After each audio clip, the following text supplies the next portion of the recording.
She was 19 and a widow, cast out with nothing weeks before the first freeze. In the autumn of 1879, with no family left to her and no money to speak of, Josephine Marsh was given $20 and told to disappear from the Virginia county that had been her home. She walked away with a single carpet bag, a hand-carved wooden bird in her pocket, and a deed to a worthless, abandoned Confederate supply depot deep in the Blue Ridge Mountains. But what nobody knew, least of all the man who sent her there to perish, was that hidden behind the depot's cold stone hearth was a wartime secret of Union gold and Confederate betrayal that would change her life, and the life of the valley, forever. Settle in, and let us know where you're watching from tonight as we tell her story. Josephine's life had not been one of ambition or wealth. It had been one of quiet competence. She was the daughter of a carpenter, Elias Kane, a man who spoke more with his hands than with his mouth.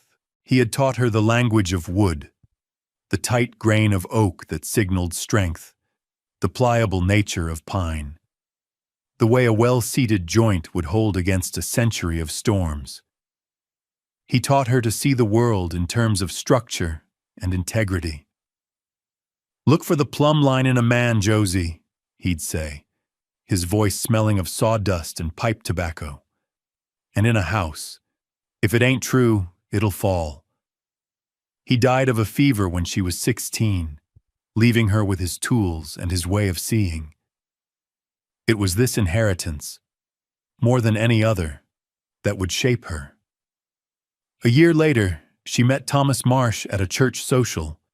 He was not like the other young men, loud and preening. He was quiet, like her father had been, with kind eyes that seemed to notice the same small details she did. The way the evening light caught in a spider's web, the pattern of lichen on a stone wall. Thomas was the second son of Cyrus Marsh, the most powerful man in the county, a man who had emerged from the war between the states with his fortunes mysteriously and vastly expanded.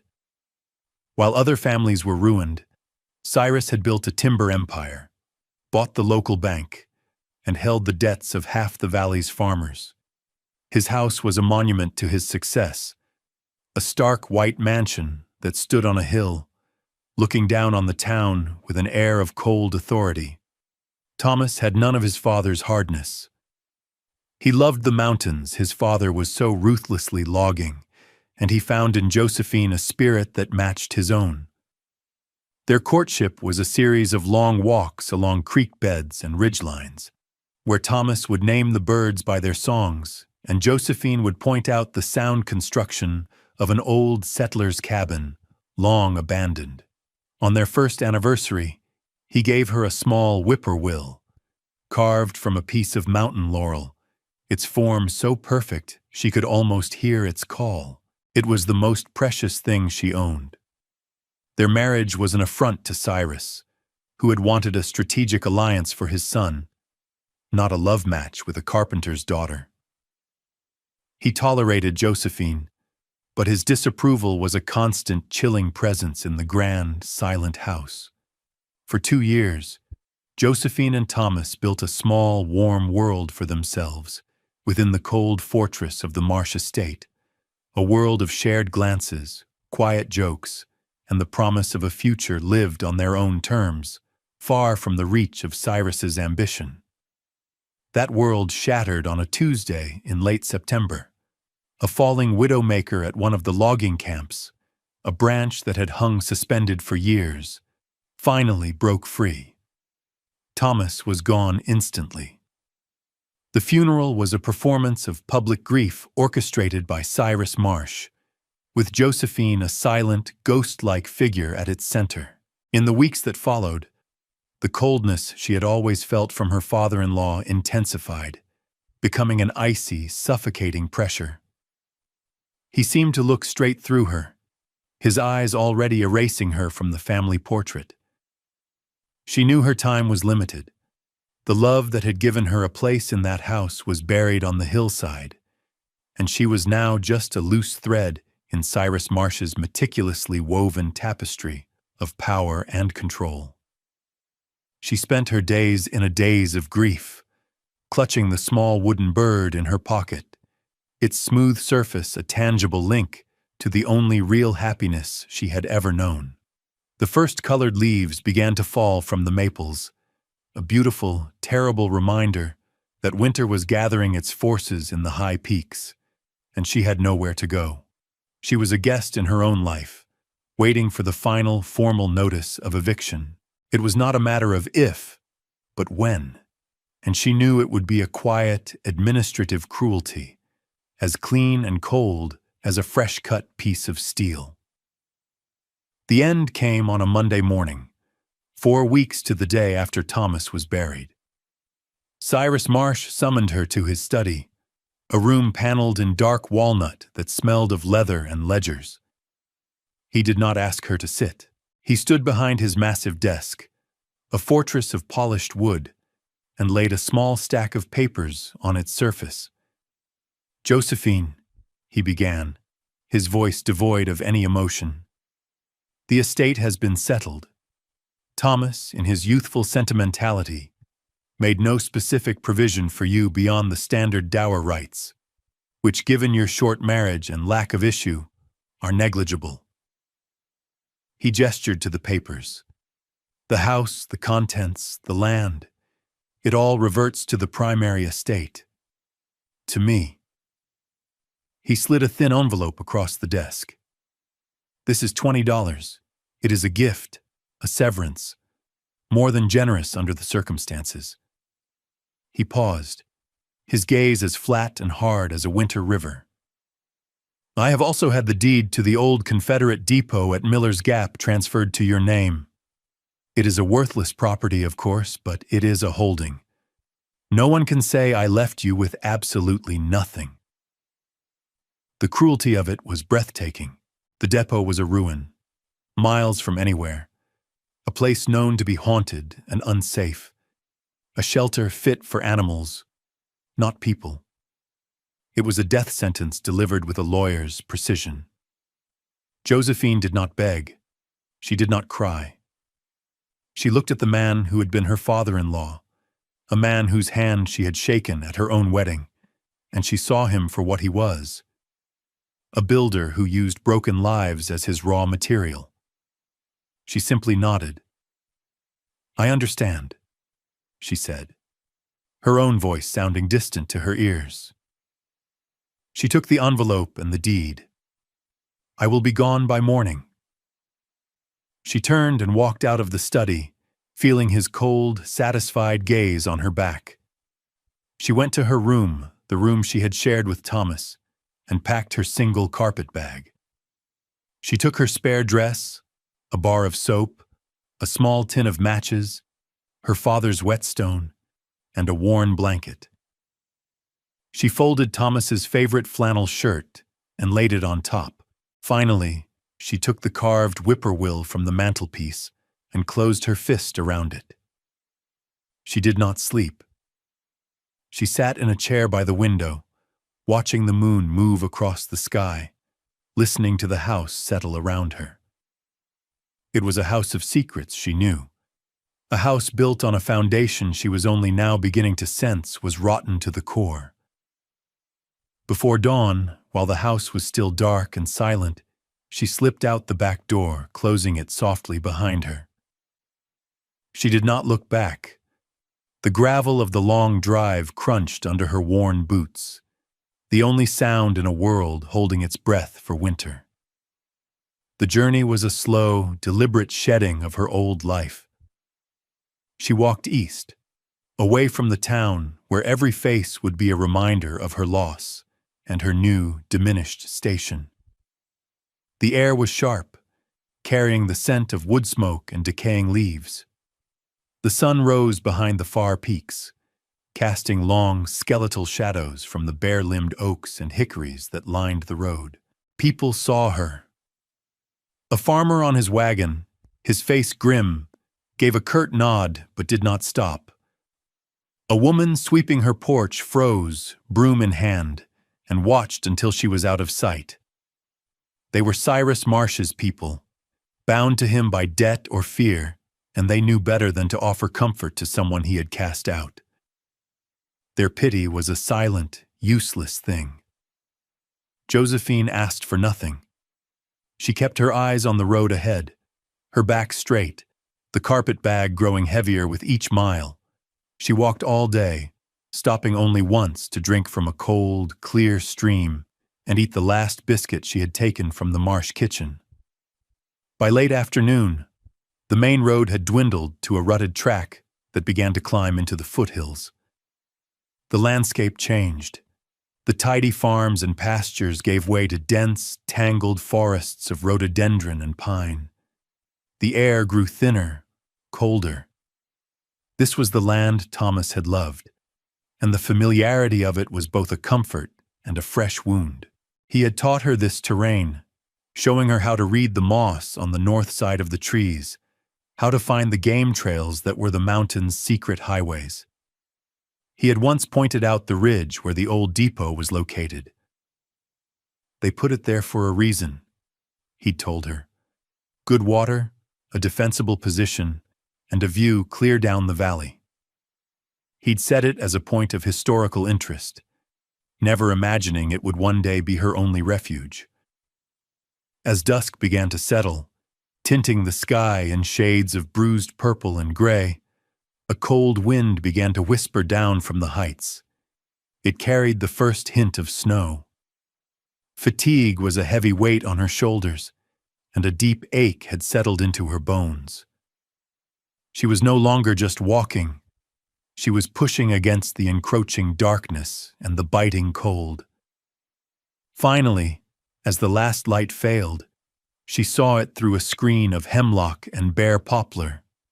A dark, low shape against the sky, a squat, solid silhouette of hewn logs and stone, half swallowed by the wilderness that had been patiently reclaiming it for the better part of 2 decades. She had arrived at the place she was supposed to die, the place she would have to call home. The depot was a testament to forgotten purpose. It was smaller than she had imagined. A single-story structure, perhaps 40 feet long and 20 feet wide, built from massive hand-hewn poplar logs, now weathered to a silver gray. The dovetail notches at the corners were a masterclass in carpentry, a detail her father would have admired. A low porch ran the length of the front, its roof sagging precariously where one of the support posts had rotted through at the base. The door, made of thick, cross-braced planks, hung askew from a single great iron hinge. The other had long since rusted away. Most of the window openings were just gaping holes, though one still held a few shards of thick, wavy glass in its frame. The entire structure was being slowly consumed by nature. Ivy clung to the stone foundation, and a thick mat of moss carpeted the north-facing side of the shake roof. Yet it was not a ruin. It was wounded, neglected, but its bones were good. The ridgepole was straight and true. The stone chimney that anchored the western wall was immense, built with a skill that suggested it would stand for another 100 years. Josephine walked around it slowly, her trained eye assessing its strengths and weaknesses. She saw the work that needed to be done, the daunting scale of it, but she did not feel despair. She felt a flicker of something else, something she hadn't felt since Thomas died. Purpose. She pushed the heavy door inward. It scraped and groaned across the packed earth floor. The inside smelled of damp stone, dry rot, and the faint, lingering scent of animals that had taken shelter there. A single large room stretched out before her, its vastness broken only by the massive stone fireplace that dominated the far wall. Dust motes danced in the thin shafts of moonlight that pierced the gloom. Empty shelves, their wood warped and gray, lined the long walls. A few rusted barrel hoops lay in a corner. In the center of the room, The dirt floor was scattered with leaves and the droppings of squirrels and raccoons. It was desolate, empty, cold. But it was hers. It was the first thing in her life that was truly, entirely hers. She set down her carpet bag, the sound muffled by the dirt floor. She ran a hand along one of the logs of the wall. The surface was rough, scored with the marks of the adze that had shaped it. It felt solid, real. This was not the polished, suffocating finery of the marsh house. This was a place of work, a place of substance. That night, she did not bother with a fire. She was too tired. She swept a space clear with a pine bough, laid down her blanket, and curled up with her bag as a pillow. The wooden whippoorwill pressed into her palm. The wind howled outside, rattling the loose door and whistling through the empty window frames. But for the first time in a month, she slept a deep and dreamless sleep, sheltered by the sturdy, forgotten walls. Her first days were a ritual of reclamation. She rose with the sun, her breath pluming in the frigid air, and set to work. Survival was a series of small, practical problems to be solved. First, water. She remembered Thomas mentioning a spring nearby, and after a short search, she found it. A steady trickle of clear, cold water emerging from a fissure in a rock outcropping, pure and clean. Next, shelter from the wind. She used Thomas's flannel shirt, tearing it into strips to stuff into the chinking between the logs where the old daubing had crumbled away. She sacrificed her spare dress to tack over the largest of the empty window frames, a flimsy but necessary barrier against the relentless drafts. Fire was life. The great stone hearth was her salvation. The chimney drew perfectly, a testament to its builder. She spent hours gathering firewood, her hands growing raw as she dragged fallen branches and broke them down to size. The first fire she lit in that hearth was a victory. It pushed back the oppressive cold and filled the cavernous room with a flickering, living light, its smoke rising straight and true into the gray sky. She sat before it, mesmerized by the flames, feeling a warmth that was more than just physical. It was the warmth of self-reliance. Each task revealed another.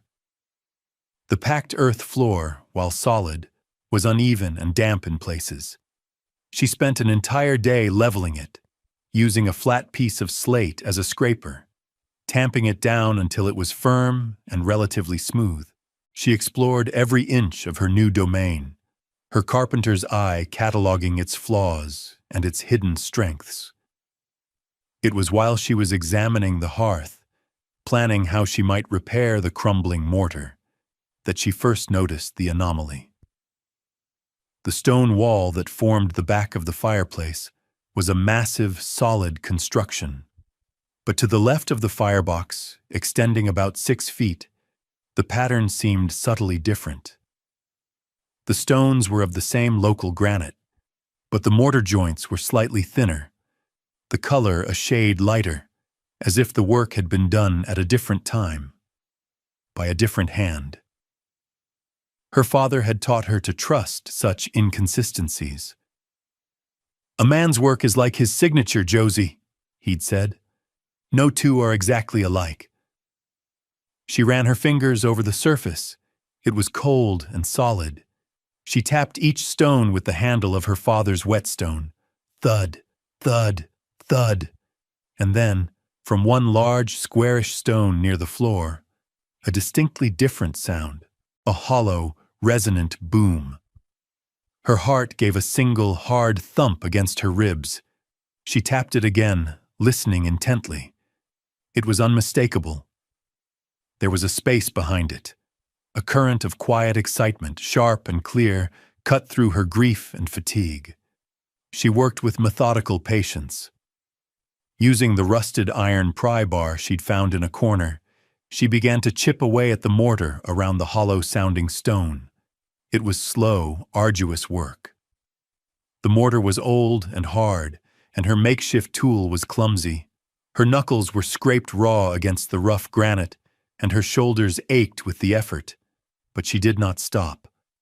The sun moved across the sky, its light shifting through the empty windows as she focused on her task.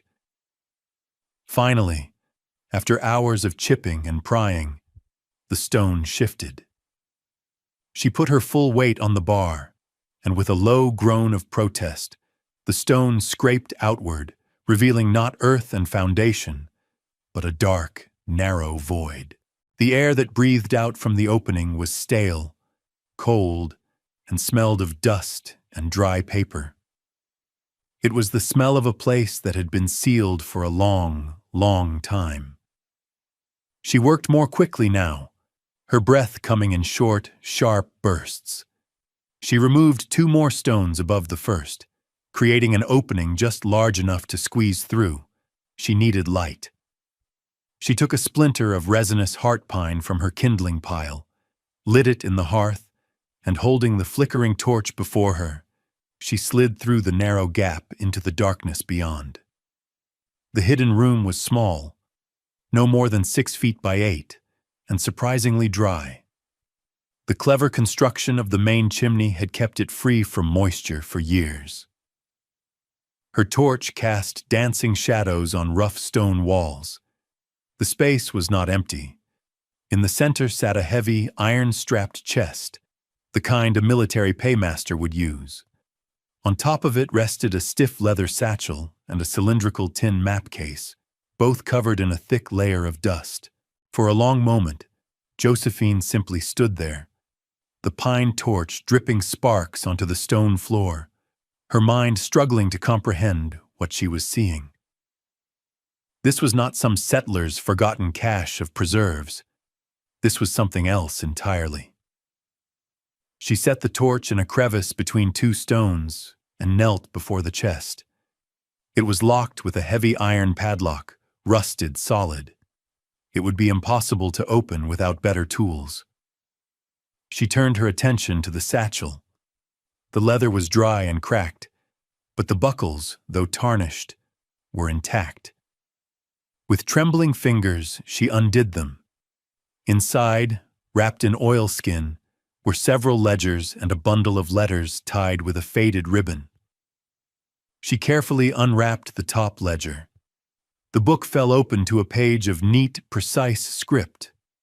It was a record of payments, dates, and names, but what made her breath catch in her throat was the heading at the top of the page. Department of the Army, Office of the Paymaster General, USA. These were Union documents. Here, in the heart of a Confederate supply depot. She turned the page, more entries, and then a name she knew. C. Marsh, Payment for Information Wrecked Movement of 17th Virginia Infantry. Her blood ran cold. She flipped through the pages, her eyes scanning the meticulous records. The name appeared again and again. C. Marsh, for maps of local fortifications. C. Marsh, for roster of local militia leadership. Cyrus Marsh, the staunch Confederate patriot, had been selling information to the Union. Beneath the ledgers was the bundle of letters. On top was a sealed envelope, addressed simply to whoever finds this. She broke the brittle wax seal. The letter was from a Union captain named Elias Vance, dated April 1865.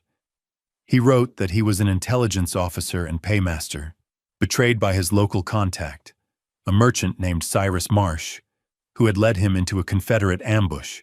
Wounded and trapped, Vance had hidden the operational funds, his intelligence files, and this letter, hoping a loyal patrol would find it. Mr. Marsh is a man of no loyalty save to the dollar, he wrote. He has played both sides for his own enrichment. The gold in the chest is federal property. The ledgers are the proof of his treason. Use them to see justice done. I fear I will not survive the day. The letter was signed with a hand that grew unsteady at the end. Here, in this cold, secret room, was the truth behind the Marsh fortune. The foundation of Cyrus's power was not brilliance, but betrayal, and she was holding the proof. She sat on the cold floor of the hidden room for what felt like an eternity, the torch sputtering beside her, Captain Vance's letter in her hand. The world had tilted on its axis. The man who had cast her out, who held the entire valley in his financial grip, was a traitor who had built his empire on the blood of his own neighbors. The sheer scale of his deception was dizzying. But as the initial shock subsided, it was replaced by a cold, clear certainty. This was not just a secret. It was leverage. It was power. But it was a dangerous power. To simply walk into town and accuse Cyrus Marsh would be suicide. He would deny everything, and she would be dismissed as a hysterical, grieving widow. He would have her silenced, one way or another. No, her father had taught her to build things to last. If she was going to act, she had to build a case as carefully as he would have built a house, with a solid foundation, and every piece fitted perfectly into place. Her first priority was to secure her position. She needed to make the depot a defensible home, and she needed resources. The gold was the key. She turned her attention back to the paymaster's chest. The lock was formidable, but her father had also taught her about mechanics, about weak points and leverage. She studied the rusted padlock, identifying the pin that held the shackle in place. Using her iron pry bar and a heavy, flat stone as a hammer, she began to strike at that single point, over and over. The sound was deafening in the small space. It was brutal, exhausting work, but her desperation gave her strength. Finally, with a sharp crack, the rusted metal gave way. The lock sprang open. She lifted the heavy lid. Inside, nestled in felt lining, were stacks of Union double eagles, their gold surfaces gleaming in the torchlight, as bright and perfect as the day they were minted. It was a fortune. More money than she had ever imagined. She took a single coin, its weight solid and reassuring in her palm, and closed the lid. She would not be reckless. The next day, she sewed 10 of the gold coins into the hem of her dress. She walked for 2 days, not to her old town, but north, to a different town in a different county where she was a stranger. There she carefully made her purchases. She did not buy luxuries. She bought a good felling axe, a buck saw, a hammer, and a small keg of nails. She bought 2 sacks of flour, a side of bacon, salt, coffee, and a heavy wool blanket.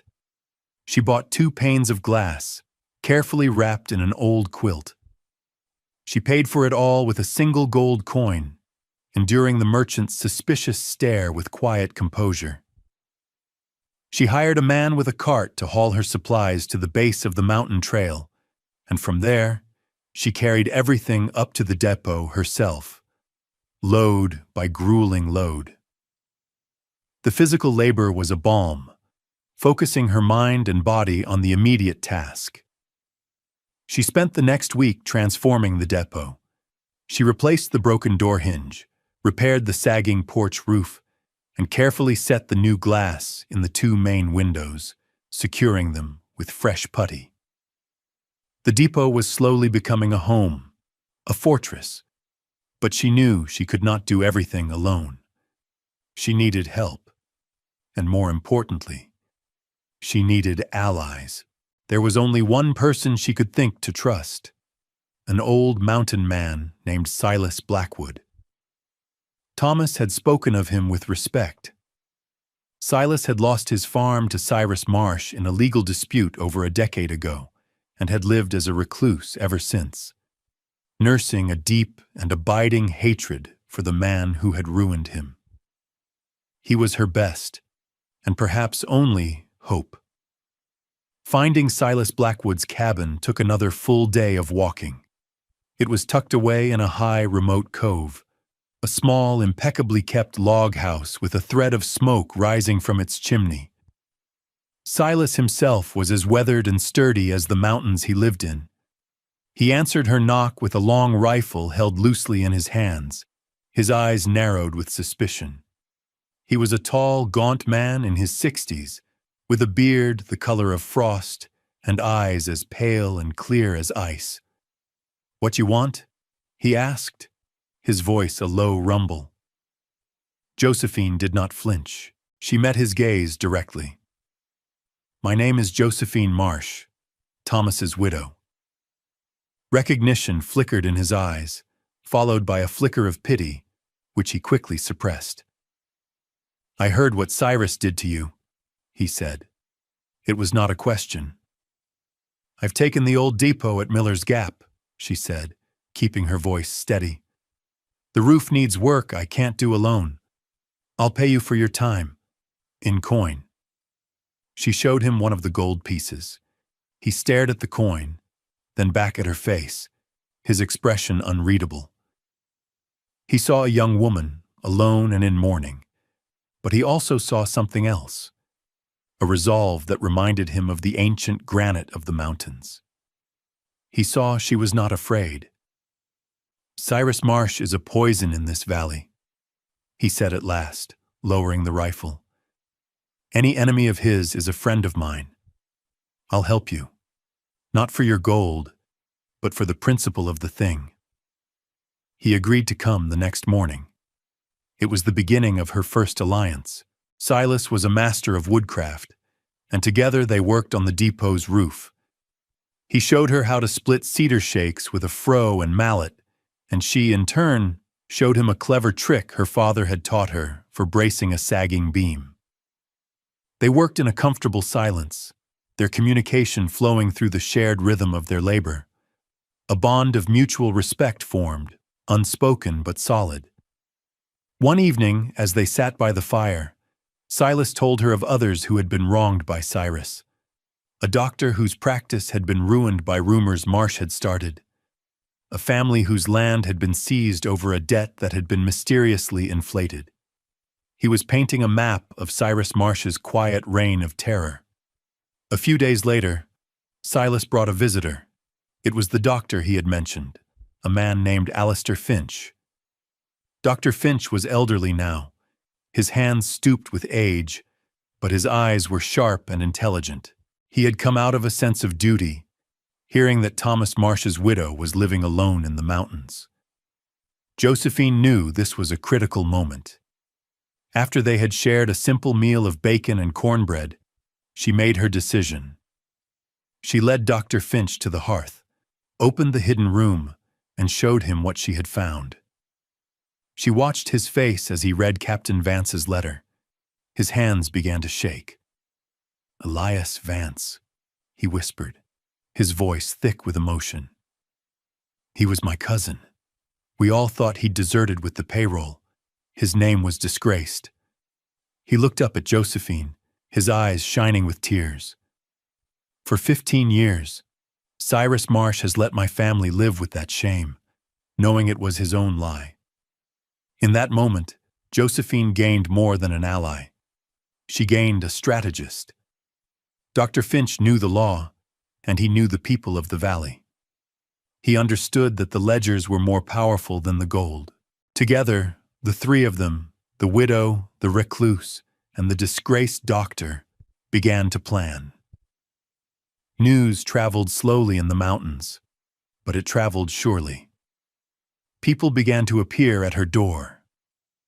Martha Pringle, a widow whose husband had died in the logging accident that had been blamed on his own carelessness, brought a warm stew and a pair of woolen socks. A young farmer, whose family was about to lose their land to Marsh's bank, arrived one morning and silently chopped a month's worth of firewood for her. They were a quiet coalition of the dispossessed, drawn to the flickering light of the depot, a place that was becoming a symbol of defiance. They did not speak of rebellion. They spoke in the language of shared work and small kindnesses. They were building a community, one act of mutual support at a time, strengthening the foundation for what was to come. The confrontation, when it came, was as quiet and deliberate as Josephine herself. There was no public denunciation, no dramatic showdown in the center of town. Dr. Finch had advised against it. Cyrus is a cornered animal, he'd warned. If you attack him publicly, he'll lash out and destroy everything he can. We must simply show him the walls of the cage. Following the doctor's plan, Josephine selected a single page from Captain Vance's ledger. It was an entry from October 1864, detailing a payment to C. Marsh for information on the precise location of a Confederate supply train, a train that had been subsequently ambushed and destroyed, resulting in the deaths of a dozen local men, including Martha Pringle's grandfather. The entry was damning in its specificity. The date, the amount paid, and the nature of the intelligence. Josephine folded the page neatly and placed it in an envelope. Alongside it, she placed a single, gleaming Union double eagle from the paymaster's chest. She gave the envelope to Silas, who rode down to the valley in the dead of night and left it on the doorstep of the Grand Marsh house. Then they waited. They did not have to wait long. The effect was immediate and catastrophic. For Cyrus Marsh, the envelope was not a threat. It was a ghost. It was the arrival of a judgment he had outrun for 15 years. He knew with sickening certainty that this was not a bluff. Whoever had sent it had the rest of the proof. The gold coin was a clear signal that they had the federal funds as well. Exposure was unthinkable. In the post-war South, a man could be a scoundrel, a cheat, even a killer, and still command respect. But a traitor who had sold out his own people, his own neighbors, for Yankee gold, that was a stain that could never be washed away. His power, built on the illusion of Confederate loyalty and financial acumen, would evaporate overnight. He would be a pariah, hunted and despised. His empire would crumble to dust. Within a week, the town began to stir with rumors. Cyrus Marsh was selling his assets. The timber mill, the bank, his vast land holdings, all were being liquidated at a fraction of their value. The buyer was a mysterious consortium from Richmond, represented by a lawyer no one had ever seen before. In reality, the lawyer was an old colleague of Dr. Finch, and the consortium was funded by carefully laundered gold from the paymaster's chest. The money Cyrus had gained through betrayal was now being used to systematically dismantle his life's work. One morning, the town awoke to find the great white house on the hill empty. Cyrus Marsh and his remaining family were gone, vanished in the night, leaving behind only shuttered windows and the wreckage of a disgraced legacy. The valley breathed a collective sigh of relief. The weight of Cyrus Marsh's influence was lifted, and in its place, something new began to grow. The bank, under the new ownership of the consortium, began renegotiating debts, allowing families to keep their farms. The mill was reopened as a cooperative, with the workers sharing in the profits. The money from the chest, managed wisely by Dr. Finch, was used not to enrich one person, but to heal the community Cyrus had bled for so long. Josephine remained at the depot.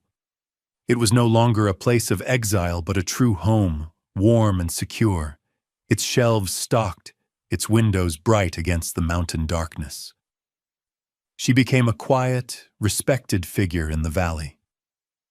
People knew her story, not in all its detail, but they knew she was the woman who had, through some unknown means, broken Cyrus Marsh's hold.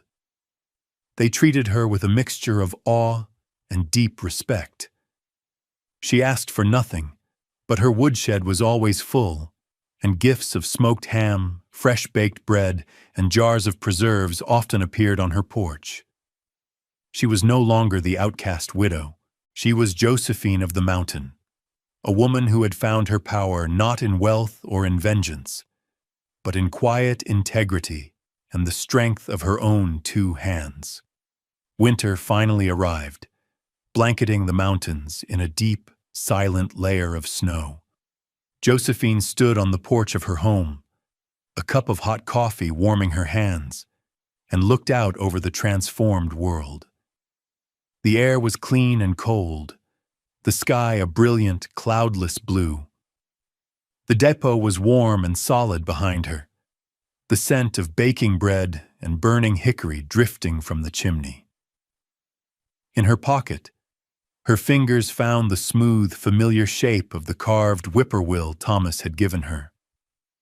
On the mantelpiece inside, next to a vase of dried mountain wildflowers, sat the tin map case left behind by Captain Elias Vance. She thought of the men whose legacies now shared her hearth. Her father, who had taught her to see the truth in things. Her husband, who had taught her to love the wildness of the mountains. And the Union captain, a stranger whose final act of honor had given her a future. They were all gone, yet they were all with her. Cyrus Marsh had believed value was something you took from others. These men had taught her that true value lies in what you build, what you protect, and what you stand for. The $20 and the worthless deed had been meant as an insult, a final act of dismissal. But they had been a gift. They had sent her to the one place where the truth was buried, waiting for someone with the skill to see it and the courage to unearth it. Josephine Marsh was 19 and had been made a widow. She had been given $20 and sent into the wilderness to die. It was the best $20 anyone had ever spent. It makes you wonder, doesn't it? What overlooked corners of our own lives hold the keys to everything we need? What would you do if the world cast you out with nothing but the clothes on your back and a sorrow too heavy to carry? If, at 20 years old, you found yourself utterly alone, with every door that ever meant home slammed shut behind you, for Emmeline Hale, in the raw, wind-swept expanse of the Texas Panhandle in 1884, this wasn't a question. It was the dust in her throat and the ache in her bones. Thrown out by her own kin after her sister's passing, she was left with a handful of coins and a grief that had no place to rest. And so, in a moment of quiet desperation, she bought a forgotten county jailhouse for the grand price of $1. The town laughed. They called it Hale's Folly, a tombstone for a girl who had already lost everything. But the truth waiting inside those silent, grimy walls, scratched into the very stone by a man the world had also forgotten, was a secret that would unravel a town's darkest lie and rewrite its future forever. Settle in, and let us tell you a story of how the most dismissed places can hold the most powerful truths. We'd love to know where you're watching from tonight, as we journey back to a time of dust, dignity, and quiet rebellion. Emmeline Hale arrived in Redemption Flats on the back of a freight wagon, clinging to a small carpet bag that held everything she owned: a change of dress, her sister's locket, and $37. The wind was a constant, a physical presence that scoured the flat land and pushed against the small clapboard buildings as if trying to erase them. It had been a month since she'd buried Mary, a month since her brother-in-law, Silas, his face a mask of pinched grief and impatience, had told her she could no longer stay. "This is my house now," he'd said, not unkindly, but with the finality of a closing door. A grown woman needs her own way. His way of saying her presence was a constant reminder of his loss, a burden he no longer wished to bear. She didn't argue. The fight had gone out of her by Mary's sickbed, watching her sister fade like a photograph left in the sun. She simply nodded, packed her bag, and walked away from the only home she'd known since her parents were taken by fever 5 years prior. Redemption Flats wasn't a destination. It was simply where the wagons stopped. It was a town of one dusty main street, a saloon, a general store, a blacksmith, and a new brick courthouse that stood proud and out of place against the weathered wood surrounding it. Hope was a scarce commodity here, same as water. People's faces were as weathered as the buildings, their eyes holding a kind of resigned suspicion for newcomers. Emmeline took a room at the boarding house, paying for a week in advance, and spent the first 2 days just walking. She walked the perimeter of the town, her worn boots kicking up pale dust, her gaze fixed on the endless horizon. She was trying to walk the tremor out of her hands, the hollowness out of her chest. She was a ghost in a town that had no memory of her, and the anonymity was both a comfort and a curse. On the third day, she saw the notice tacked to the board outside the general store. It was a county auction notice, handwritten in neat, looping script. The county was selling off surplus property. There was a list of small, barren parcels of land nobody wanted, and at the very bottom, one peculiar item. Old County Jailhouse and Lot, stone construction, sold as is, minimum bid $1. Emmeline read the line 3 times. The laughter and whispers of the men reading it beside her were a low hum. A jail, a place of misery and confinement. But to Emmeline, who felt she was living in a prison of grief already, the words looked different. Stone construction. It sounded permanent. It sounded solid. In a world that had proven to be made of sand and shifting loyalties, stone sounded like something a person could hold on to. The auction was held on the steps of the new courthouse the following Saturday. A small crowd had gathered, mostly out of boredom. Sheriff Barton, a man whose belly strained the buttons of his vest and whose face was perpetually flushed with self-importance, was acting as auctioneer. He was a man who enjoyed the sound of his own voice, booming it across the dusty square as he dispensed with the worthless land parcels for a few dollars apiece to ranchers looking to add to their grazing territory. Then he came to the last item. "All right, folks," he bellowed, a smirk playing on his lips. "Last on the docket, the old county jail. A fine piece of local history," he said, drawing a ripple of laughter from the crowd. "Built solid, I'll give it that. But the county's got no use for it. And frankly, it's an eyesore. We'll start the bidding at $1. Do I hear $1 for that useless pile of rocks?" He grinned, expecting silence. He wanted to declare it unsold, to eventually have it torn down. $1, a quiet voice said. The voice was clear and steady, but so unexpected it cut through the murmuring. Every head turned. Emmeline Hale stood at the back of the crowd, her hand raised just enough to be seen. She wore her one good dress, faded but clean, and her expression was calm, her chin held high. Sheriff Barton's smirk faltered, replaced by disbelief, then open contempt. "The girl?" someone muttered. "What's she want with that place?" The sheriff stared at her. $1 from the young lady. Do I hear 2? He looked around, his eyes daring anyone to bid against this foolish girl. The crowd was silent, their amusement turning to a kind of pitying curiosity. $1 going once, Barton called, his voice laced with mockery. Going twice. He paused, letting the humiliation hang in the air. Sold, he finally snapped, slamming a small gavel onto the lectern. To the girl with more dollars than cents, for $1. The crowd broke into whispers and a few outright laughs. Emmeline ignored them. She walked forward through the parting sea of bodies, her gaze fixed on the deed in the sheriff's hand. She placed her silver dollar on the lectern. It rang with a clear, final sound in the sudden quiet. What could a lone woman possibly do with a derelict jailhouse on the edge of the Texas Panhandle? What secrets did those sun-bleached stones hold, and why had the town been so quick to forget the men who had lived and died within them? The answers would come not with a shout, but with the patient scrape of a brush against stone, revealing a truth more dangerous than anyone in Redemption Flats could ever imagine. Let us know in the comments what you think Emmeline should do first, and be sure to subscribe for more tales of forgotten history. Now, as the deed was placed in her hand, her ownership was official, but her trials were only just beginning. The walk to the general store was a gauntlet of stairs. Emmeline felt them on her back, on the side of her face, a mixture of pity, scorn, and sheer bewilderment.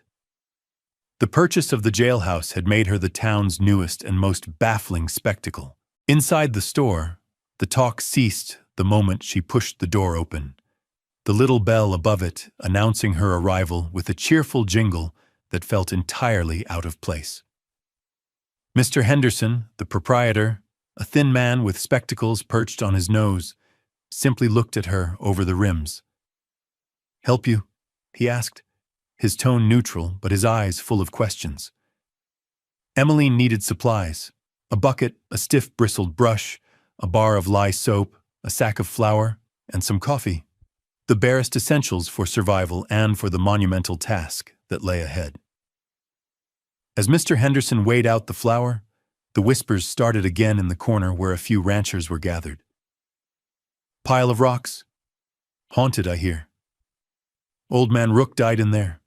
Coughed his last rite in that north cell." Emmeline kept her face forward, pretending not to hear, the names and warnings just more wind blowing past. As she stepped back out onto the wooden sidewalk, her arms laden with her purchases, Sheriff Barton blocked her path. He stood with his thumbs hooked in his belt, his shadow falling over her completely.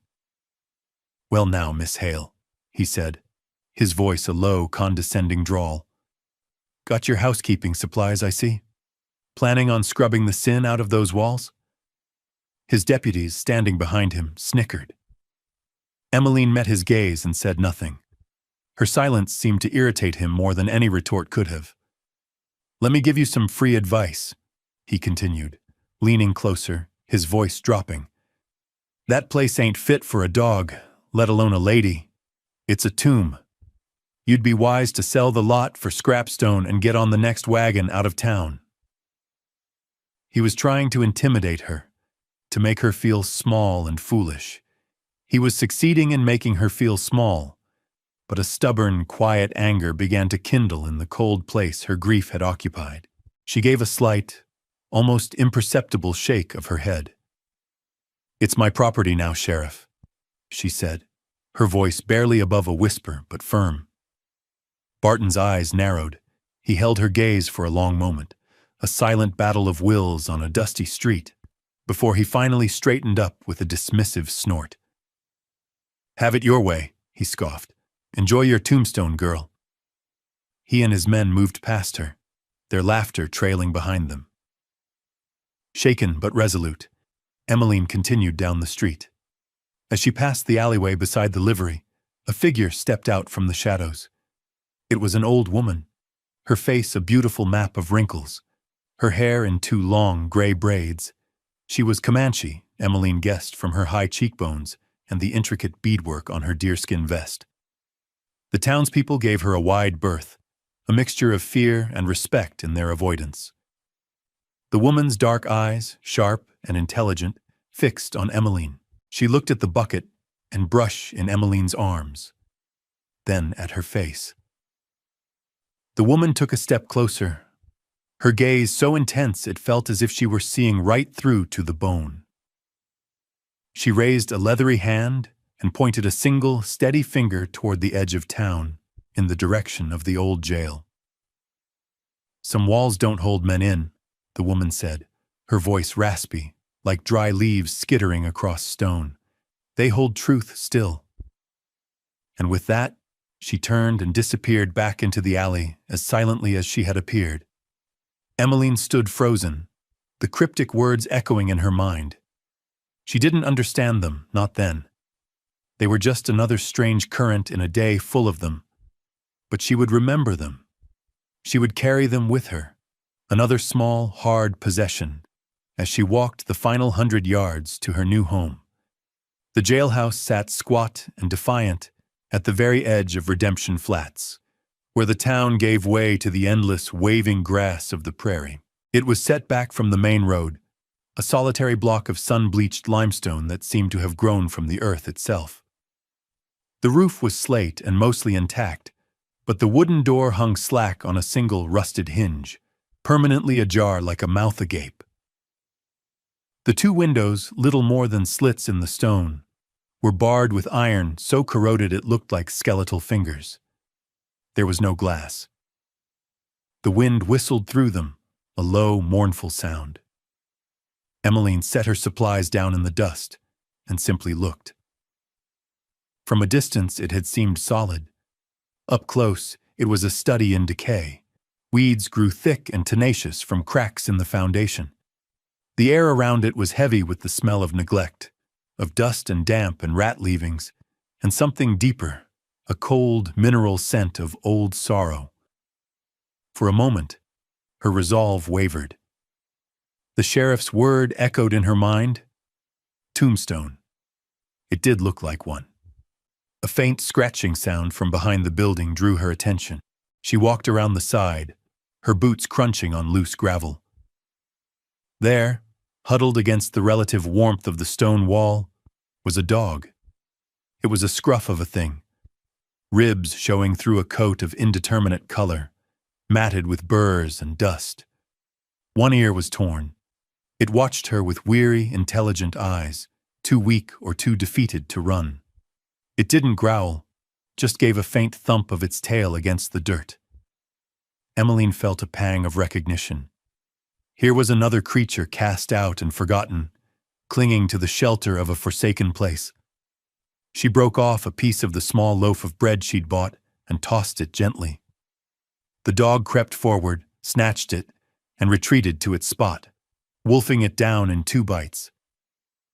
"You can stay," Emmeline murmured, as much to herself as to the animal. "If you've got nowhere else to be." The dog seemed to understand. It laid its head on its paws and watched her. She had found her first and only ally. That night, she didn't dare sleep inside. The interior was a black pit of unknown filth and darkness. Instead, she built a small fire a few yards from the entrance, using dried brush and a few splintered planks she found nearby. She wrapped herself in her thin blanket, her back against her meager sacks of supplies, and watched the stars emerge in the vast, ink-black sky. The dog, which she had decided to call Ghost for his pale, dusty color and silent presence, crept closer to the fire and lay down, letting out a long, contented sigh. The jailhouse loomed beside them, a dark shape against the starfield. It didn't feel menacing.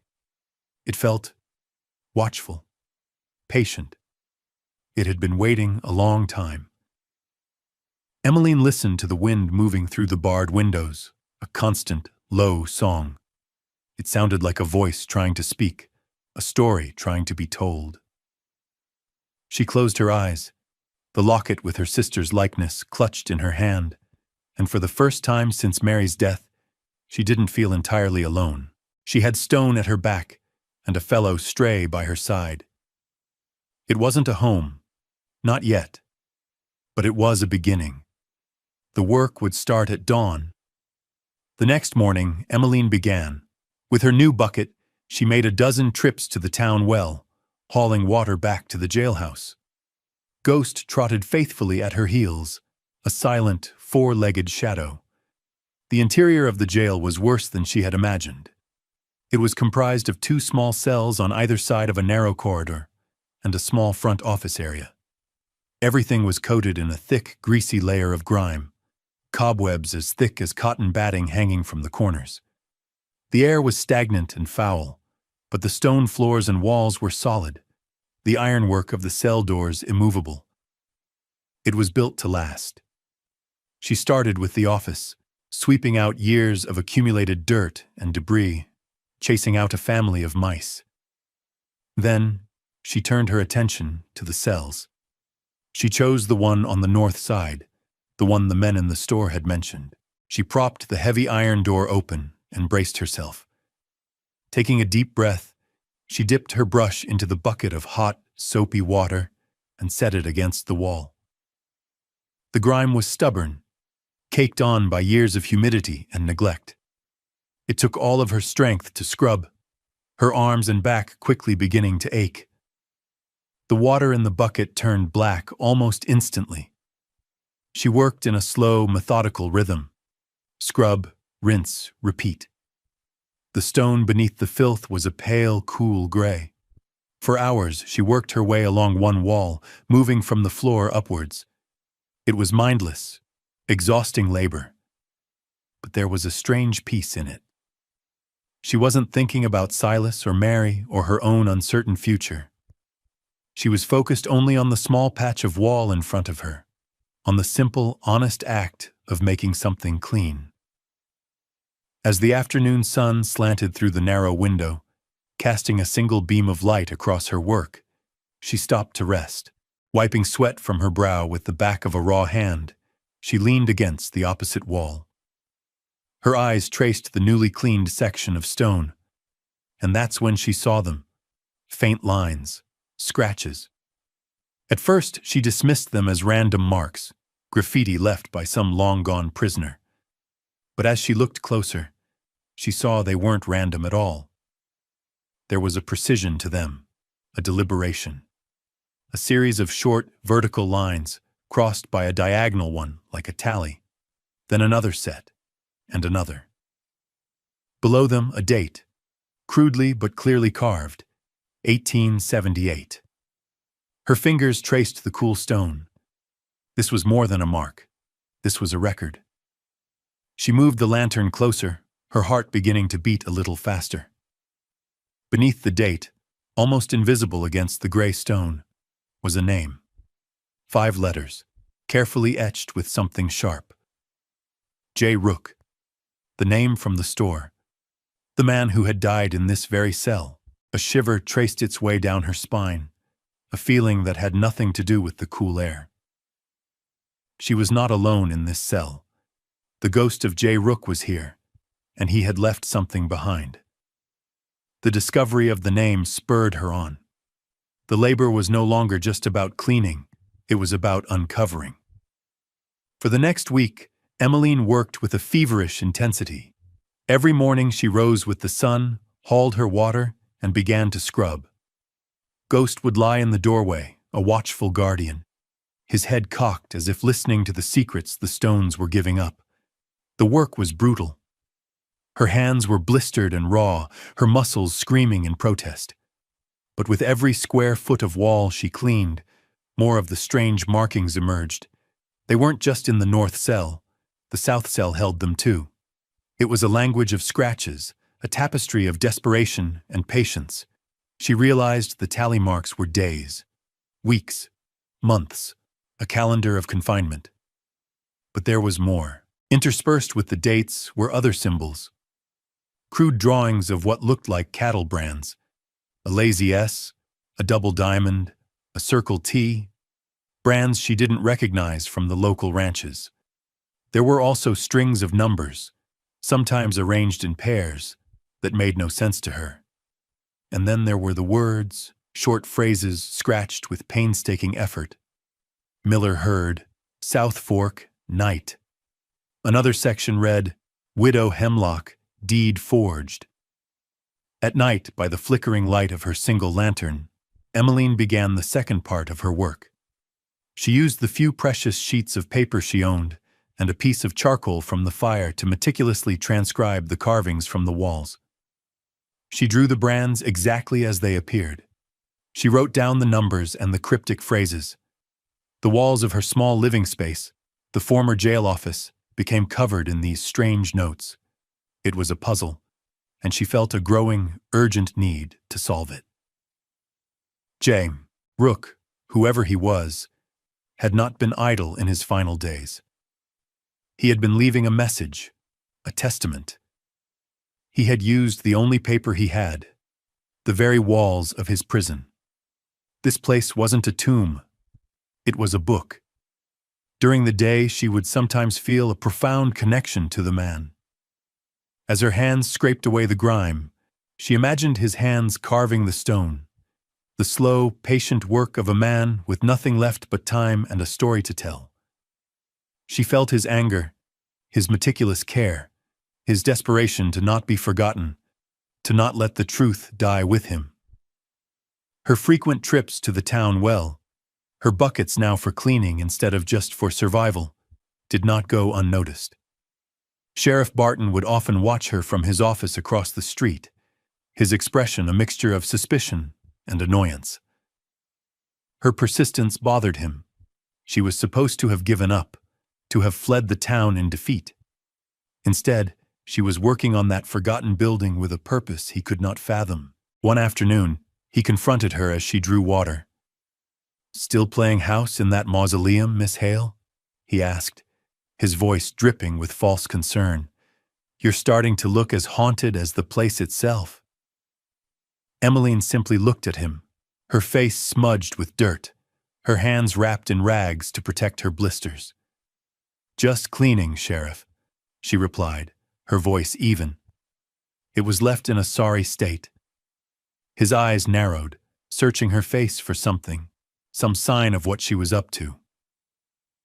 "Some things are best left buried in the dirt," he said, his voice low and hard.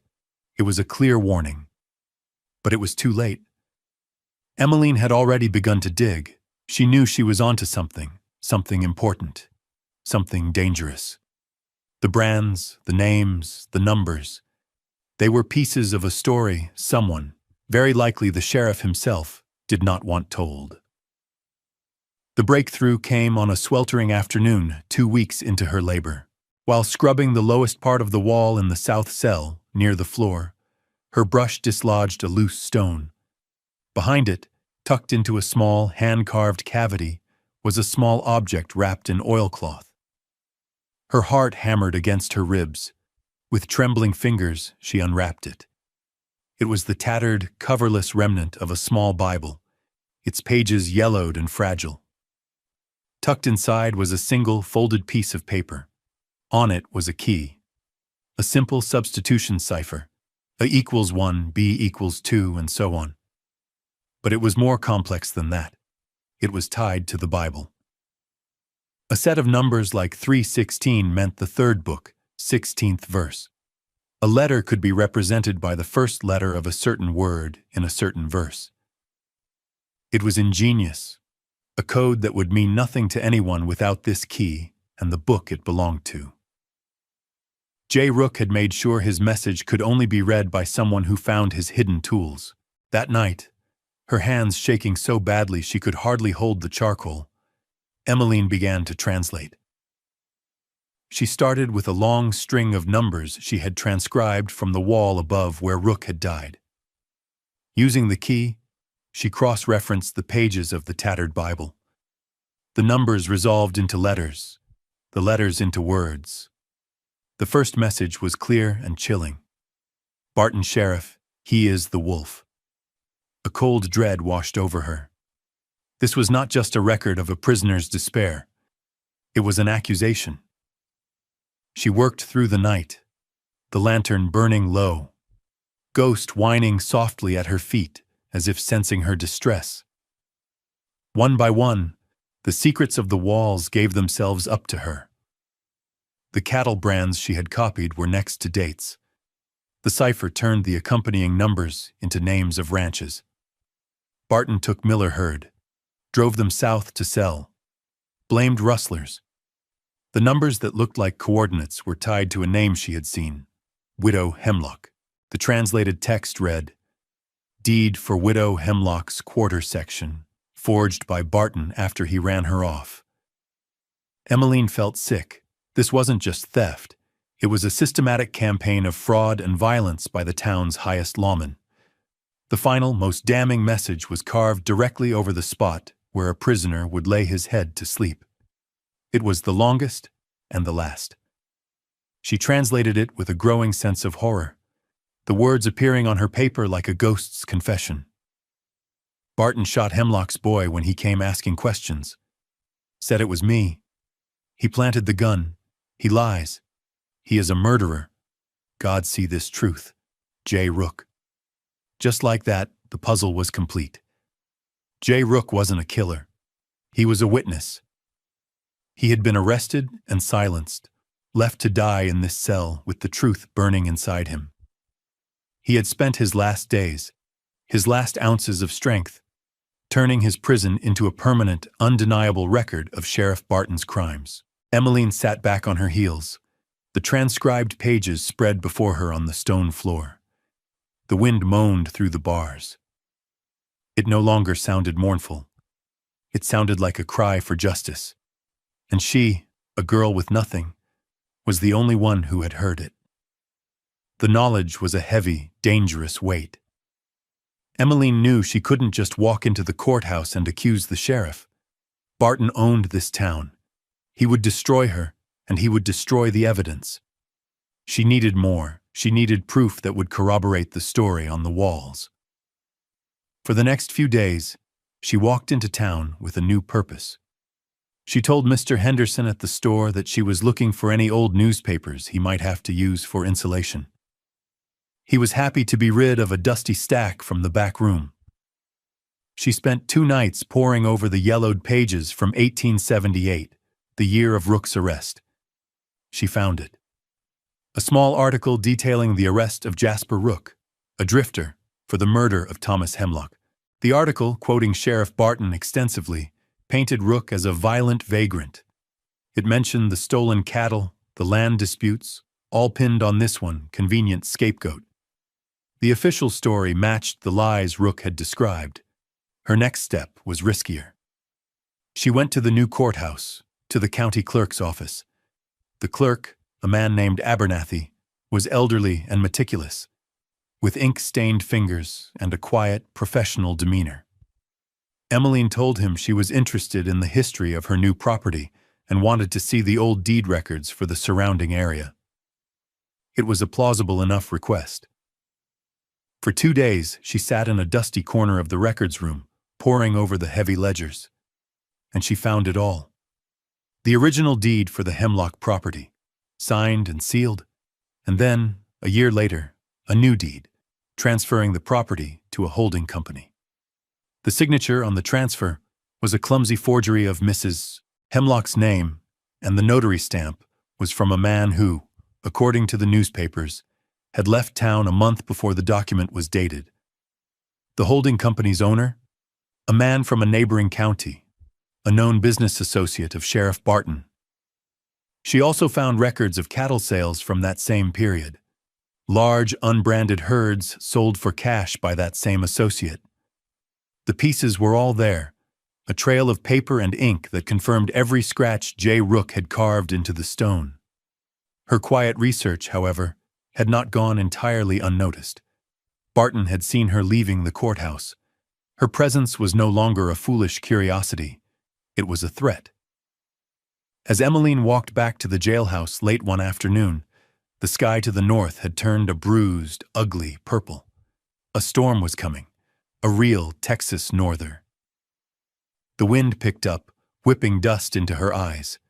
Just as she reached her door, she saw him. Sheriff Barton, riding out from town, his face dark as the storm clouds. He was coming for her.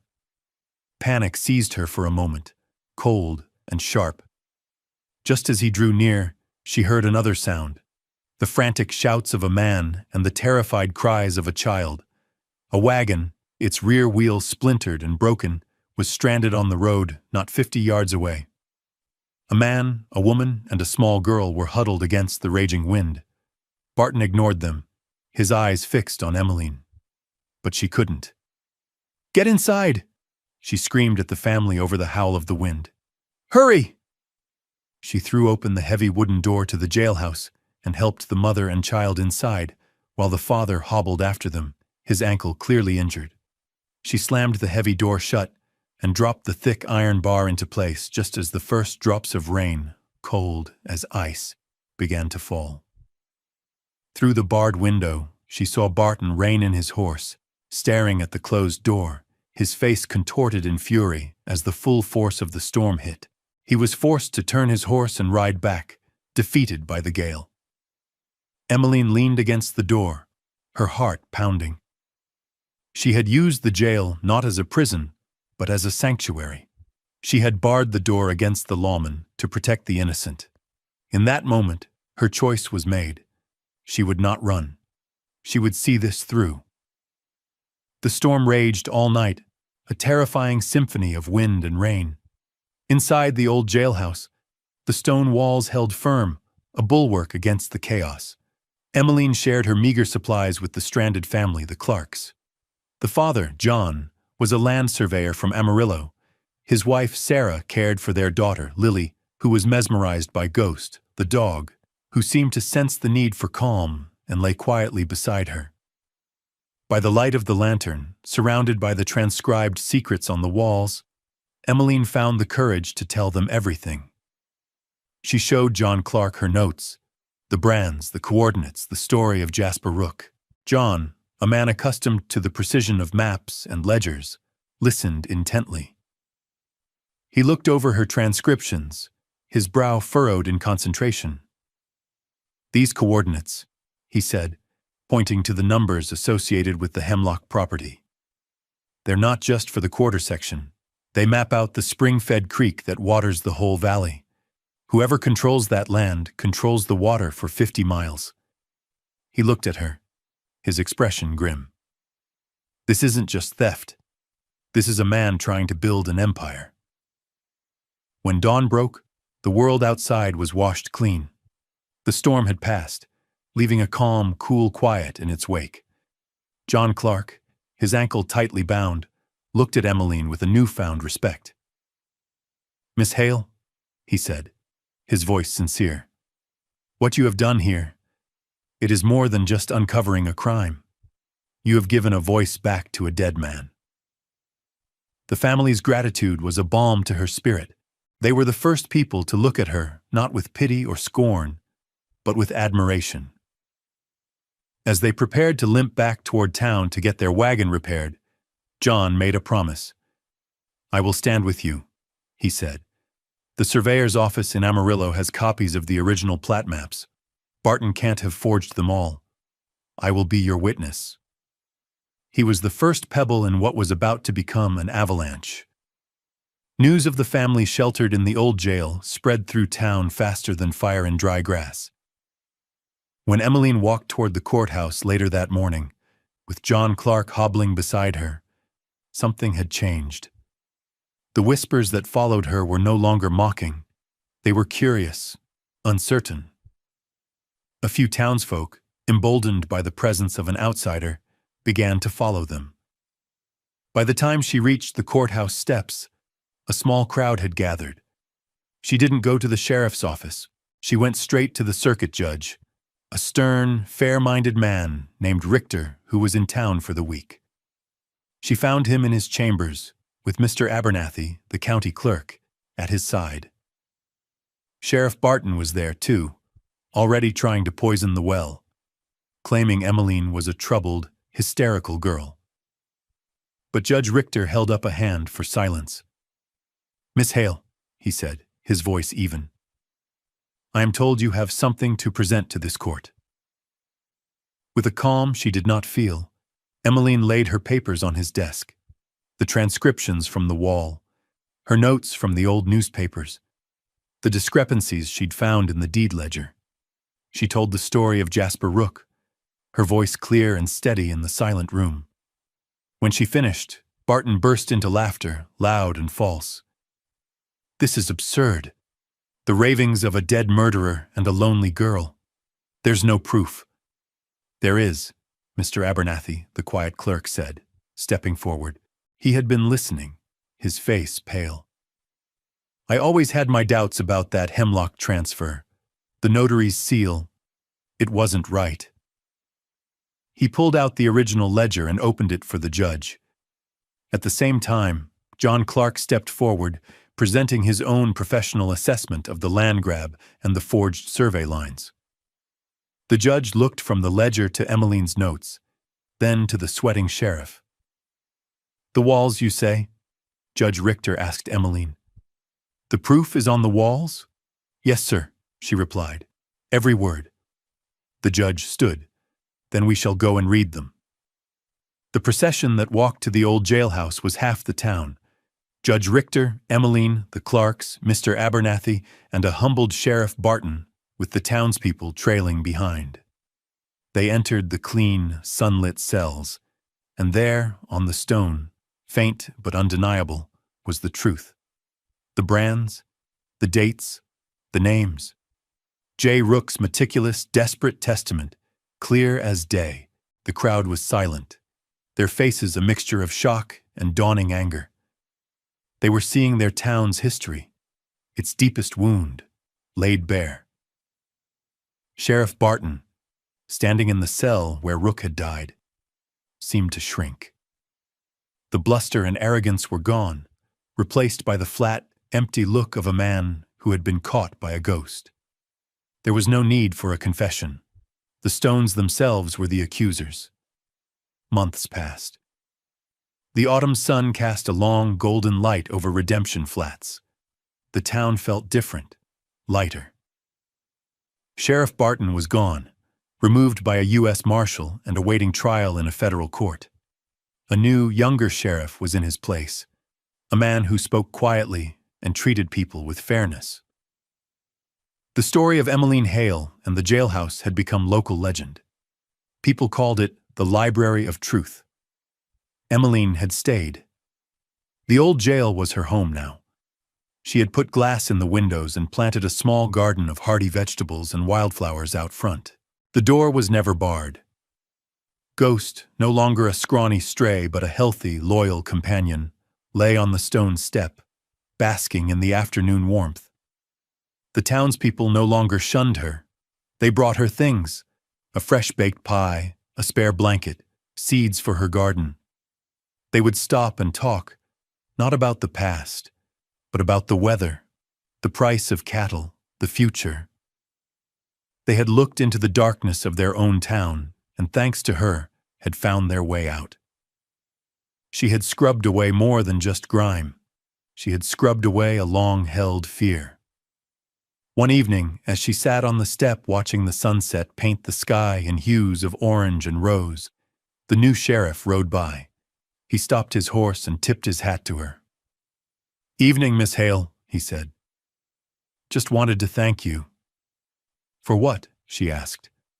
"For reminding us," he said simply, "that the law is supposed to serve the truth, not the other way around." He nodded once more and rode on. Emmeline watched him go, a quiet sense of peace settling over her. She looked at the sturdy stone building behind her. It had been her sanctuary, her project, her purpose. It had saved her, just as she had saved the truth within it. Mr. Clark had offered to buy the property from her for a handsome sum, knowing the value of the land and its water rights. She had politely refused. A young boy from town, sent to deliver some fresh milk, looked up at her with wide, curious eyes. "Is it true what my pa says?" he asked, "that this used to be a jail?" Emmeline smiled, a real, gentle smile. She reached down and ran a hand over the cool, familiar stone of the wall, where a man's final words had waited so patiently. "It's not a jail," she said softly, answering a question she hadn't known she was asking herself all this time. "It's a library of truth." Thank you for staying with us to the very end of Emmeline's journey. Her story is a powerful reminder of the power of listening to the forgotten, and how one person's courage can bring light to the darkest of places. If you were moved by her quiet determination, please give this video a like and share it with someone who appreciates a story of justice hard-won. Don't forget to subscribe for more tales of history's hidden heroes. We'll see you next time.